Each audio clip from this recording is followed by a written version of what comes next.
Assalamualaikum warahmatullahi wabarakatuh.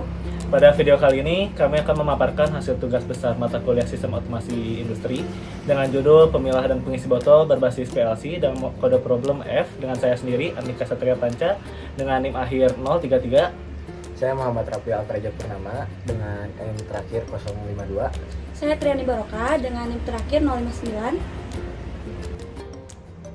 Pemilah dan pengisi botol berbasis PLC, biasanya dalam sistem industri, proses pemilahan jenis produk seperti botol adalah proses kritis yang menentukan kualitas dan efisiensi produksi.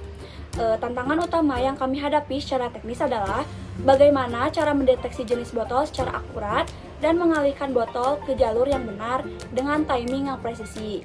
Oleh karena itu, kami menggunakan sistem otomatisasi berbasis PLC karena kemampuannya dalam menangani kontrol sekuensial dan logika berbasis kondisi yang real time dan andal.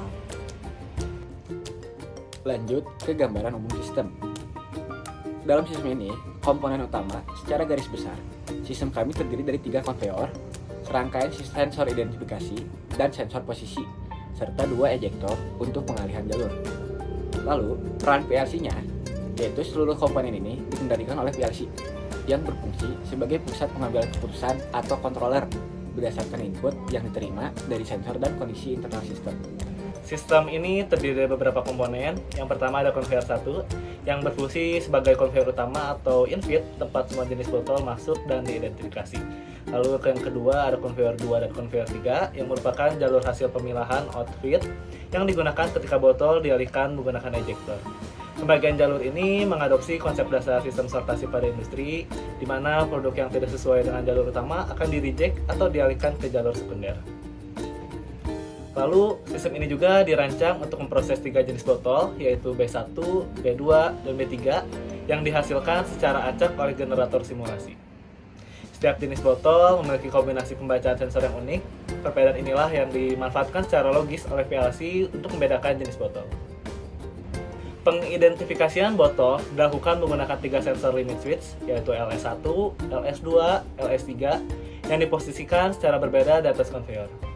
PLC sendiri akan membaca kombinasi aktif dari ketiga sensor ini untuk menentukan jenis botol, misalnya B1, aktifkan LS1, LS2, dan LS3.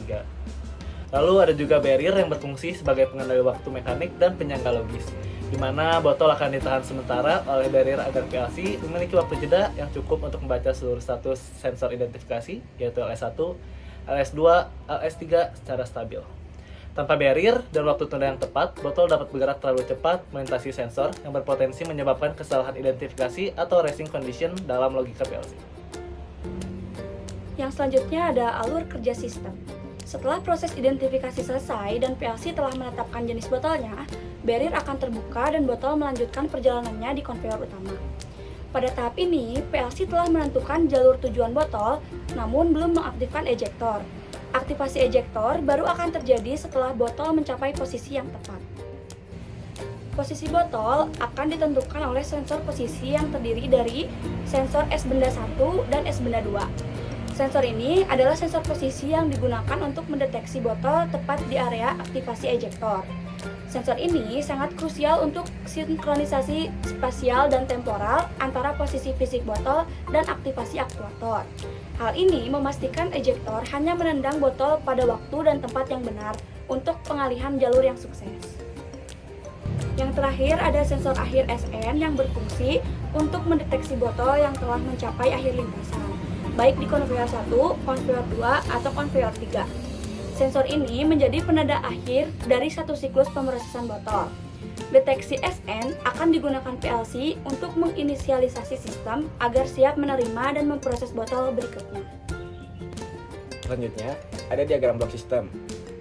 Konsep diagram blok sistem ini menunjukkan hubungan fungsional yang jelas dari sistem kami dengan alur, sensor, atau input mengumpulkan data berupa identifikasi dan posisi yang kemudian diproses oleh PLC atau controller melalui logika kontrol dan hasilnya diteruskan ke aktuator atau output seperti konveyor, barrier, dan ejektor untuk melakukan aksi fisik. Selanjutnya ada flowchart atau diagram alir pada sistem. Flowchart ini menggambarkan urutan kerja sistem secara sekuensial dari start hingga akhir Dengan tahapan kunci dimulai dari sistem on melalui proses identifikasi dan barrier delay hingga penentuan jalur dan aktivasi ejector yang tepat. Dengan basis desain, diagram ini menjadi dasar struktural untuk perencanaan logical control PLC kami. Selanjutnya kita akan masuk ke state diagram, di mana sistem ini kami rancang menggunakan pendekatan state-based control yang dipresentasikan dalam state diagram. Setiap state mempresentasikan satu kondisi kerja spesifik dari sistem, misalnya state idle yang berada di S1, lalu state identifying ada di S2, state ejecting ada di S3 dan S4. Lalu selanjutnya S7, S8, S9 merupakan sebuah state counting dari sebuah botol. Nah, pendekatan ini membuat sistem menjadi lebih deterministik dan bebas dari konflik logik, karena perpindahan ke state berikutnya hanya terjadi jika semua syarat transisi terpenuhi. Persamaan transisi state ditentukan oleh persamaan logika boolean yang melibatkan kombinasi input sensor, timer internal, dan kondisi state saat ini.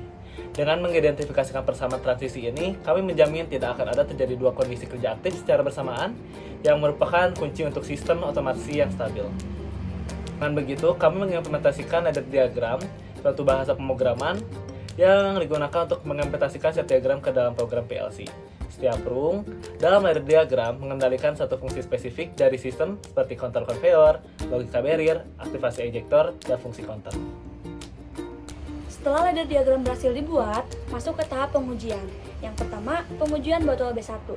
Saat botol B1 melewati area sensor, PLC membaca kombinasi LS1, LS2, dan LS3 aktif. PLC mengenali botol sebagai B1. Dan sesuai desain, kedua ejector dinonaktifkan, botol B1 diteruskan di jalur utama konveyor 1. Yang selanjutnya, pengujian botol B2. Saat B2 diuji, PLC membaca kombinasi LS2 dan LS3 aktif. Ketika botol mencapai sensor S benda 1, eject 1 aktif sesaat dan mendorong botol ke jalur konveyor 2. Yang ketiga, pengujian botol B3. Saat B3 diuji, hanya sensor LS3 yang aktif. Ketika botol mencapai sensor S benda 2, eject 2 aktif sesaat dan mendorong botol ke jalur konveyor 3. Sistem ini juga dilengkapi dengan fungsi counter untuk menghitung secara terpisah jumlah botol B1, B2, dan B3 yang telah berhasil diproses. Counter ini sangat penting sebagai fitur monitoring dan reporting pada proses produksi sesungguhnya.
Selanjutnya, evaluasi sistem. Berdasarkan hasil simulasi dan hasil pengujian menyeluruh pada TriSim, sistem kami terbukti bekerja secara stabil, sinkron, dan sepenuhnya sesuai dengan logika set diagram yang telah dirancang. Dengan catatan, validasi teknis tidak terdeteksi adanya kesalahan jalur atau missorting, maupun konflik antar aktuator atau aktuator konflik. Memvalidasi kendala desain kontrol berbasis state. Baik, dapat disimpulkan, sistem pemilih dan pengisi botol berhasil dirancang dan diimplementasikan menggunakan pendekatan teknik yang kuat berbasis PLC dan state diagram control. Dengan fungsi inti, sistem ini mampu secara otomatis mendeteksi, memilah, dan mengarahkan 3 jenis botol ke jalur yang ditentukan dengan akurasi dan sinkronisasi yang tinggi. Demikian presentasi teknis dari kami mengenai implementasi pemilah dan pengisi botol berbasis PLC. See you in the next video.